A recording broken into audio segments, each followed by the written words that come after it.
എന്തെന്നാൽ കുശവൻ ഉണ്ടാക്കിയ പാത്രം ഉടഞ്ഞുപോയാൽ പിന്നെ അതുകൊണ്ട് ഒരു പ്രയോജനവും ഇല്ലല്ലോ.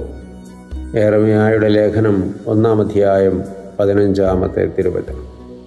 കുശവൻ ഉണ്ടാക്കിയ പാത്രം തൻ്റെ മനോഹിതമനുസരിച്ച് തൻ്റെ കരവിരുതാൽ താൻ കുഴച്ച് പാകപ്പെടുത്തിയ മണ്ണുകൊണ്ട് ചക്രത്തിൽ വെച്ച് പാത്രം മെനഞ്ഞെടുക്കുന്ന കുശവൻ, അത് അതിമനോഹരമായ ഒരു കലയാണ്.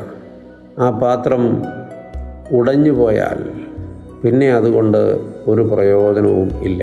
മൺപാത്രം ഉടഞ്ഞു പോകും, നമുക്കറിയാം. എന്നാൽ അത് ഉണ്ടാക്കിക്കൊണ്ടിരിക്കുമ്പോൾ അതിനെന്തെങ്കിലും ക്ഷതം സംഭവിച്ചാൽ ഒരിക്കലും കുശവൻ നിരാശപ്പെടുന്നില്ല. ആ മണ്ണുകൊണ്ട് മറ്റെന്തെങ്കിലും രൂപത്തിൽ മറ്റൊരു പാത്രമുണ്ടാക്കാൻ കുശവന് ബുദ്ധിമുട്ടില്ല. എന്നാൽ നിർമ്മാണം പൂർത്തീകരിക്കപ്പെട്ടു പോയ ഒരു പാത്രം ഉടഞ്ഞു പോയാൽ പിന്നെ ആ പാത്രം കൊണ്ട് ഉദ്ദേശിച്ച ഒരു പ്രയോജനവും അതിന് ലഭിക്കില്ല, അതുകൊണ്ട് ലഭിക്കില്ല.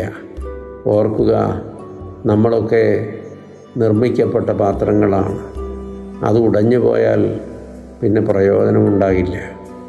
അങ്ങനെയും ഈ വേദഭാഗം നമ്മളോട് ഓർമ്മപ്പെടുത്തുന്നു. അതുകൊണ്ട് മണ്ണുകൊണ്ടുണ്ടാക്കപ്പെട്ട മനോഹരമായ പാത്രങ്ങളാകുന്ന നമ്മൾ അതിനെക്കുറിച്ച് ഉദ്ദേശിച്ച പദ്ധതിയിൽ നിന്ന് വ്യതിചലിച്ച് ഉടഞ്ഞ പാത്രങ്ങളായി പോകാതിരിക്കാൻ കരുതിക്കൊള്ളണം. ദൈവം അനുഗ്രഹിക്കട്ടെ. ഒത്തിരി സ്നേഹത്തോടെ പാറയ്ക്കര അച്ഛൻ.